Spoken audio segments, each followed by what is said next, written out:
अस्सलाम वालेकुम नाज़रीन, जो आज का टॉपिक है वो विरासत के बारे में है। एक क्वेश्चन जो 5-6 दोस्तों ने पूछा है, 5-6 लोगों ने पूछा है, पोता और पोती की विरासत जो है ना उसके बारे में, कि वो किस हिसाब से होनी है और किस तरीके से होनी है।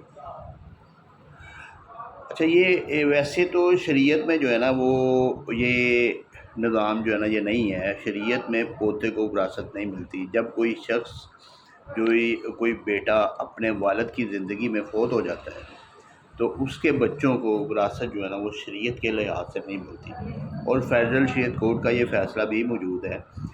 लेकिन जो सेक्शन 4 है ना उसका, फैमिली कोड एक्ट का, उसके मुताबिक जो है ना वो पोते पोतियों को विरासत मिलती है। उसके ख़िलाफ़ फेडरल शरीयत कोर्ट ने फ़ैसला दिया, लेकिन वो फिर आगे मैटर जो है ना वो सुप्रीम कोर्ट में चैलेंज हो गया, और सुप्रीम कोर्ट ने उस फैसले के ऊपर अभी तक स्टे दिया हुआ है। इसलिए जो इस वक्त राइजुल वक़्त कानून है उसके मुताबिक पोते और पोतियों को विरासत में से हिस्सा मिलता है।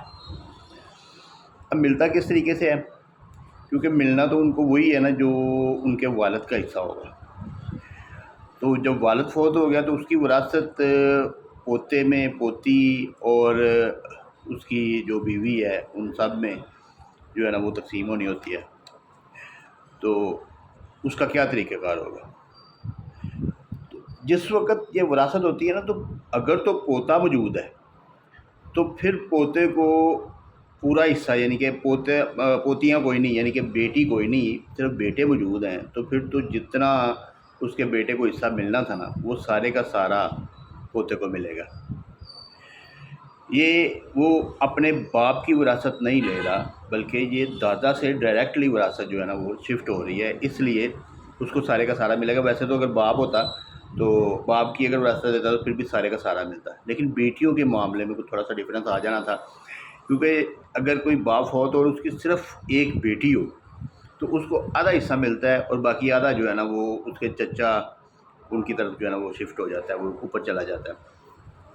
तो लेकिन इस सूरत में जिस वक्त पोती मौजूद है, पोता नहीं है, पोती मौजूद है, अगर दादा फ़ौत हो गया है, वालिद पहले ही फ़ौत हो चुका है, और अब पोती को जो है ना वो वालिद की जायदाद का सारा हिस्सा मिलना है, वो आधा नहीं मिलना और आधा वापस नहीं जाना। ये बेशुमार लोग जो है ना इसके ऊपर डिबेट कर रहे हैं, बहस कर रहे हैं, क्वेश्चन बार बार पूछ रहे हैं कि बेटियों को तो आधा मिलता है, अगर 2 या 2 से ज़्यादा बेटियाँ हों तो उनको 2/3 हिस्सा मिलता है और 1/3 हिस्सा वापस चला जाता है। तो इसमें क्या है, इसमें ऐसा नहीं है, क्योंकि इसमें एक रिसेंटली की एक जजमेंट भी आई है सुप्रीम कोर्ट की, मुझे अभी केसला याद नहीं है, वो मैं अपने पेज पे शेयर कर दूंगा।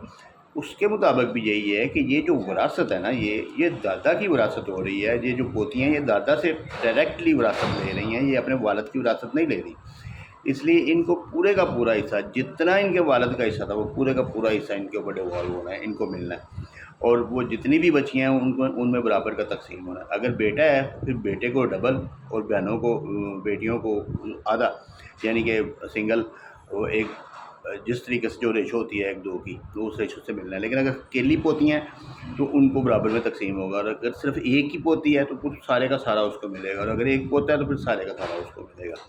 तो ये चीज़ बराए मेहरबानी नोट कर लें। ये काफ़ी ज़्यादा दोस्त जो है ना इस बारे में पूछ रहे थे, तो मैंने कहा इसके ऊपर एक वीडियो बना के जो है ना वो मैं अपलोड कर दूँ। शुक्रिया बहुत बहुत।